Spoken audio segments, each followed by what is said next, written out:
Assalamualaikum warahmatullahi wabarakatuh. Nama saya Dilananda Indriani, saya dari kelas 12 RPL 8. Bab 1 Pendahuluan 1.1 Latar belakang. Tak dapat dipungkiri jika kemajuan teknologi masa kini berkembang sangat pesat. Hal ini dapat dibuktikan dengan banyaknya inovasi-inovasi yang telah dibuat di dunia ini, dari yang sederhana hingga yang menghebohkan dunia. Kalkulator adalah alat portable kecil dan umumnya tidak mahal untuk melakukan operasi aritmatik sederhana maupun kompleks. Kalkulator model zaman sekarang lebih portable atau mudah dibawa dibandingkan komputer. Namun, PDA dan telepon genggam setara dengan ukuran kalkulator dan kemungkinan akan menggantikan mereka. Kalkulator yang digunakan sekarang ini tidak serta-merta muncul begitu saja, melainkan melalui proses yang panjang dan pembuatannya. Munculnya komputer mungkin dapat dilihat dalam kilas balik sejarah sejak digunakannya abacus ditemukan di Babilonia atau Irak sekitar 5.000 tahun yang lalu sebagai alat perhitungan manual yang pertama. Aplikasi kalkulator sederhana ini dari dulu hingga sekarang tetap digunakan. Dalam peradaban zaman kalkulator terus berkembang, mulai dari kalkulator kuno yang dibuat dari kayu dengan sederetan manik-manik hingga kalkulator modern dengan software-software populer. 1.2 Batasan masalah.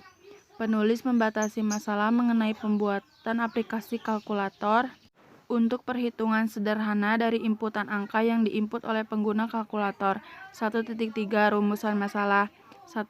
Aplikasi kalkulator bisa menghitung dengan benar. 2. Bagaimana cara menggunakan aplikasi kalkulator. 1.4 Tujuan dan manfaat.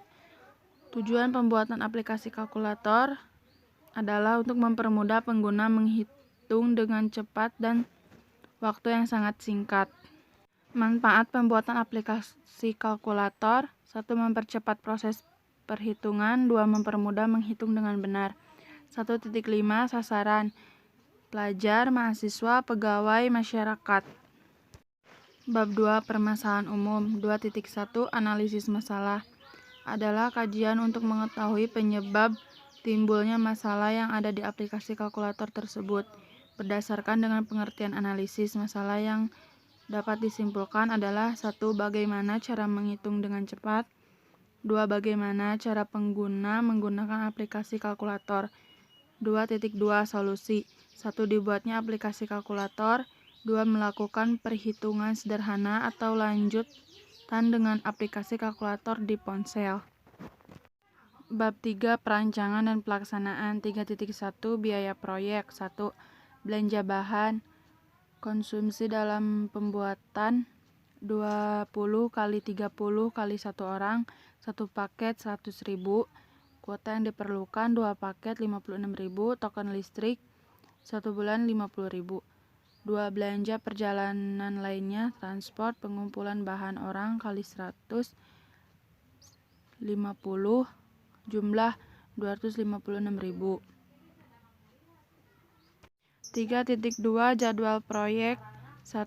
Persiapan, observasi, analisis. 2. Pelaksanaan, pembuatan proposal, pengumpulan proposal. 3. Pembuatan aplikasi. 3.3 Tim pelaksana Dilananda Indriani. Bab 4 Desain dan perencanaan.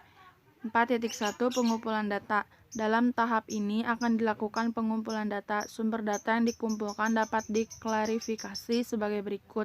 1. Pencarian data dengan menggunakan media internet, yaitu melakukan proses pencarian informasi dengan cara searching di website yang berhubungan dengan aplikasi kalkulator. 2. Referensi dalam buku, yaitu dengan menggunakan buku dalam mengamati aplikasi yang kami buat. 3. Mengumpulkan data yang berkaitan dengan aplikasi kalkulator. 4.2 Perancangan aplikasi.